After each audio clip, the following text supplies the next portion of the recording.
இன்னைக்கு பிசிபி டிசைன்ல எதை பத்தி பார்க்க போறோம் அப்படின்னா ஒரு சார்ஜிங் மாடல் தான் செஞ்சிருக்கேன். Type C charging model. இது வந்து யூஎஸ்பி கனெக்டர் வச்சு செஞ்சிருக்கேன். சிமேட்டிக் ஃபர்ஸ்ட் பார்த்துட்டு அதுக்கு போவோம். ஷார்ட் வீடியோனால இது ஃபுல் வீடியோ வரணும்னு அவசியம் இல்லை, அதனால இது சீக்கிரம் சொல்லிடுறேன்.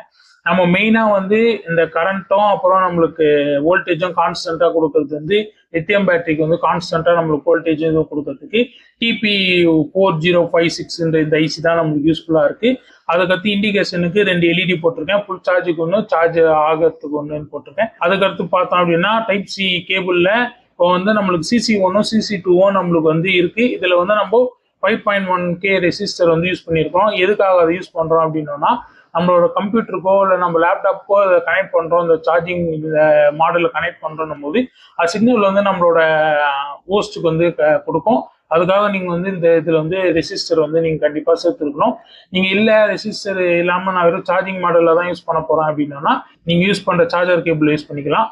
DW01A இந்த ஐசிஸ்னா என்ன பண்ணுது அப்படின்னா இது வந்து பேட்டரி ப்ரொடெக்ஷனுக்கும் அப்புறம் நம்மளோட சர்க்யூட் ப்ரொடெக்ஷனுக்கும் யூஸ் பண்றாங்க இந்த ஐசியை. அதுக்கடுத்து வந்து பார்த்தோம் அப்படின்னா டபுள் மாஸ்பெட். இதுக்கு எதுக்கு யூஸ் பண்றாங்க அப்படின்னா பேட்டரியில இருந்து ரிட்டர்ன் கரண்ட் வரக்கூடாது அப்படின்றதுக்காக இந்த மாஸ்பெட் வந்து நம்ம யூஸ் பண்ணியிருக்கோம். அவ்வளவுதான், மற்றபடி வேற ஒன்றும் இல்லை. இப்போ நம்ம லே அவுட் போய் பார்ப்போம். லே அவுட்ல பார்த்தோம் அப்படின்னா இது ரொம்ப காம்ப்ளிகேட்டடான லே அவுட்லாம் கிடையாது. 2 லேயர் பிசிபி தான்.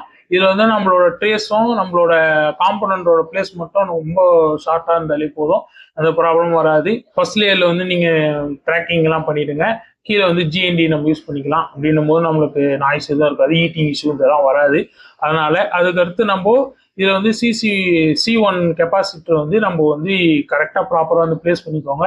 ஏன்னா வந்து நம்மளுக்கு வந்து நாய்ஸ் இதுல இருந்து வர வாய்ப்பு இருக்கு. நம்மளோட யூஎஸ்பி கேபிள் இருந்து அது தடுக்கணும் அப்படின்னா ஷார்ட் ட்ரேஸ்ல நீங்க வந்து லே அவுட் பண்ணிக்கோங்க. இன்னொரு விஷயம் என்ன சொல்லணும்னு நினைச்சேன் அப்படின்னா இப்போ வந்து என்னால் 15 வீடியோ வந்து ரீச் பண்ண முடியுமான்னு தெரியல. ஏன் அப்படி சொல்றேன் அப்படின்னா நான் வந்து ஒரு ப்ராஜெக்ட்ல வந்து கமிட் ஆயிருக்கேன் ஒரு பிசிபி டிசைனரா. அதனால அதுக்கு கான்சன்ட்ரேஷன் ஃபுல்லா அதுல இருக்கு.